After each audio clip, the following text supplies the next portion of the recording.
Hello everyone, welcome to Educative Space. तो आज इस वीडियो में हम CUET PG द्वारा कंडक्ट करवाए गए MA इंग्लिश के एंट्रेंस एग्जाम के लिए सिलेबस को डिस्कस करेंगे। जैसा कि हम सब जानते हैं कि नेशनल टेस्टिंग एजेंसी यानी NTA हर साल यूनिवर्सिटीज में एडमिशन लेने के लिए एक टेस्ट कंडक्ट करवाती है जिसे हम CUET PG एग्जाम के नाम से जानते हैं। तो अगर आप अपना मास्टर कोर्स इंग्लिश में करना चाहते हैं तो आपको इसके लिए एक एंट्रेंस एग्जाम देना पड़ेगा जिसका कोड होगा LAQP01। जिसका कोड होगा, ये लैंग्वेज सब्जेक्ट है और आपको एग्जाम देना पड़ेगा। और इस एग्जाम में आपको, अगर हम पेपर पैटर्न की बात करें तो अगर पेपर को देखें तो इसमें आपको टोटल 75 क्वेश्चन पूछे जाते हैं। उन 75 क्वेश्चन में आपको ये कंपलसरी होते हैं, सारे ही क्वेश्चन करने हैं, मतलब आप देख सकते हैं क्योंकि इसमें नेगेटिव मार्किंग भी है। 1/4 आपको नेगेटिव मार्किंग भी इसमें देखने को मिलेगी। सारे क्वेश्चन आपके सब्जेक्ट स्पेसिफिक नॉलेज बेस्ड रहेंगे, सारे क्वेश्चन कंपलसरी होंगे और लैंग्वेज इंग्लिश ही रहेगी क्योंकि लैंग्वेज का एग्जाम है। तो अगर हम बात करें, सबसे पहले जो आपको यूनिट आएगी वो होगा आपके पास history of English and Indian literature.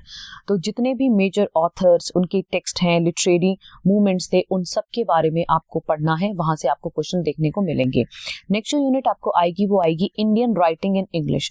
तो जो इंडियन राइटिंग इन इंग्लिश है, चाहे वो मेजर ऑथर्स, जो जितने भी इंडियन ऑथर्स हैं उनके बारे में आपको उनकी डिस्क्रिप्शन क्लियर होनी चाहिए, उनकी राइटिंग, उनके जो टेक्स्ट थे इंक्लूडिंग इंग्लिश ट्रांसलेशंस। फिर हिस्ट्री, जो भी हमारे टेक्स्ट की हिस्ट्री है, इंडियन टेक्स्ट की जो भी हिस्ट्री है, उससे रिलेटेड आपको क्वेश्चन देखने को मिलेंगे। नेक्स्ट जो हमारे पास यूनिट होगी दैट इज लिटरेरी टर्म।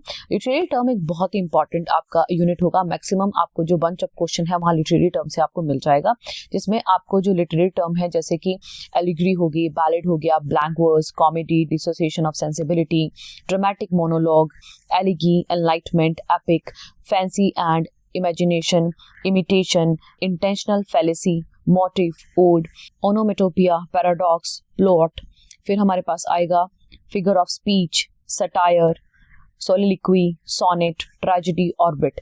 तो ये कुछ आपको टर्म्स हैं लिटरेरी टर्म जहां से आपको क्वेश्चन देखने को मिलेंगे। नेक्स्ट आपके पास आएंगे लिटरेरी जॉनर से क्वेश्चन।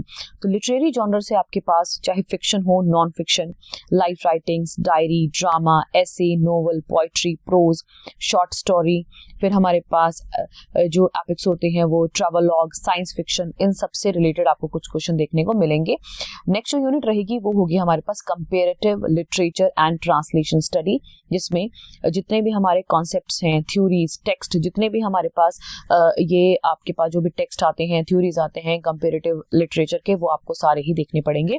बेसिकली आपको जो आपका BA का सिलेबस है, जो BA के सिलेबस में जितनी भी चीजें थी वही आपको क्वेश्चन आएंगे। अगर आप अपना स्टेट का भी एंट्रेंस एग्जाम देते हैं यूनिवर्सिटी के लिए, या अगर आप सेंटर का भी जो CUET PG एग्जाम देते हैं, तो आपका बेसिकली जो आपका BA का सिलेबस होता है उसी से रिलेटेड आपको क्वेश्चन देखने को मिलते हैं। तो अगर आप उसी से रिलेटेड अगर आप नोट्स बना ले, कोई स्पेसिफिक अलग से कुछ पढ़ने की जरूरत ऐसा सच नहीं है। जो आपको BA का सिलेबस मिला था वहीं से आपको क्वेश्चन देखने को मिलेंगे।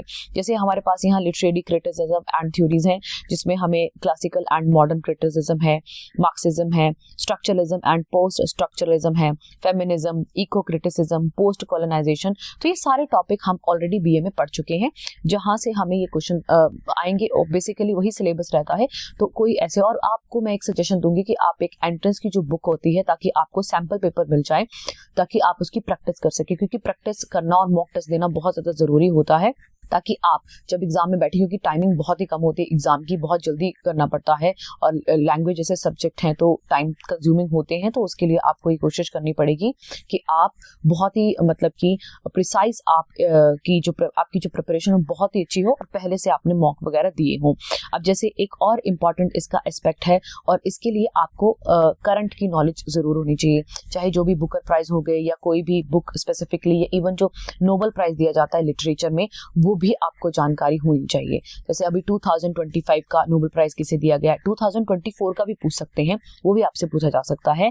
तो जो भी awareness of current literary terms, जितने भी ट्रेंड्स आ रहे हैं अभी, जो करंट ट्रेंड्स होंगे उनसे रिलेटेड आपको क्वेश्चन पूछेंगे, इवेंट से रिलेटेड, अवार्ड से रिलेटेड। तो ये आपके पास इवन जो ज्ञानपीठ पुरस्कार होता है, और भी बड़े सारे जो आपके साहित्य पुरस्कार होते हैं जो कि इंग्लिश लिटरेचर में दिए जाते हैं, उसके बारे में आपको कंप्लीट नॉलेज होनी चाहिए और आपको ये क्वेश्चन आपको वहां देखने को मिलेंगे। तो होपफुली आपको ये वीडियो हेल्पफुल लगी होगी। अगर आपको ये वीडियो हेल्पफुल लगी है तो इसे जरूर शेयर करें। चैनल पे नए हैं तो चैनल को सब्सक्राइब करें। आने वाली वीडियो की नोटिफिकेशन के लिए बेल आइकन पर क्लिक करें। Thanks for watching.